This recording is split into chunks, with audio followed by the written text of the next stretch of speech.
Ya pemirsa, PT Aneka Tambang Persero Tbk resmi membeli 30 ton emas dari pabrik raksasa milik PT Freeport Indonesia di kawasan Gresik, Jawa Timur.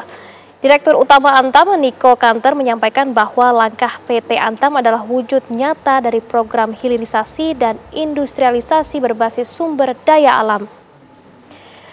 Presiden Direktur Freeport Indonesia, Tony Wenas, menyampaikan bahwa pabrik Freeport di Gresik, Jawa Timur siap memulai produksi emas batangan pada minggu kedua Desember. Selain itu, Tony juga menyampaikan bahwa Freeport siap memasok lebih banyak ke Antam jika dibutuhkan. Niko Kanter selaku Direktur Utama Aneka Tambang menyatakan bahwa ini menunjukkan sinergi dan juga kolaborasi antar anak perusahaan telah terjadi lebih baik.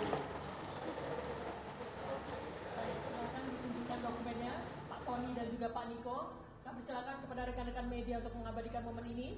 Kita berikan tepuk tangan. Freeport tadi disampaikan the first proses yang pertama mereka masih bisa 30 ton, tapi mereka komit untuk nanti memberikan prioritas kepada kita produksi yang mereka produce di Indonesia. Tadi 50 bisa, Pak Tony katakan bisa sampai 50 sampai 60 ton.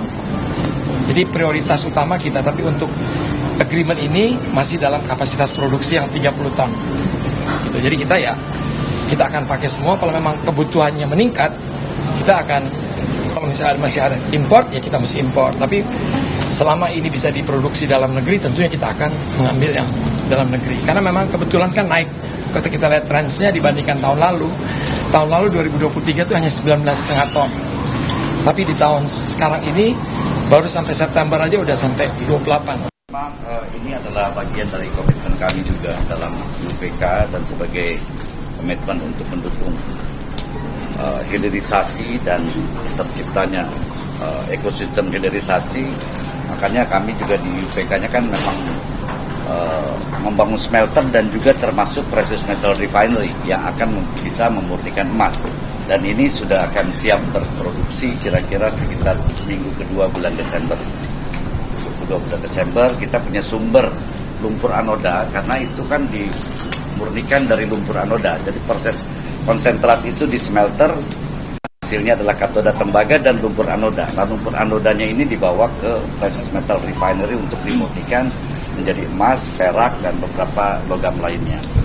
Dan sekarang ini walaupun smelter kami sedang down karena akibat kebakaran, masih lakukan evaluasi dan investigasi, tapi lumpur anoda dari PT Smelting sudah bisa dimurnikan, Pak. Jadi mungkin dalam minggu kedua itu sudah mulai bisa produksi emas batangan, gold bar. Dan ini satu hal yang luar biasa sekali yang bisa kita capai bersama-sama, di mana Antam juga membutuhkan itu. Tadi Pak Erik sudah bercerita panjang mengenai ekosistemnya, supaya memang cadangan emas kita dan cadangan negara dalam bentuk emas itu bisa meningkat, dalam arti kata baik negara maupun masyarakat.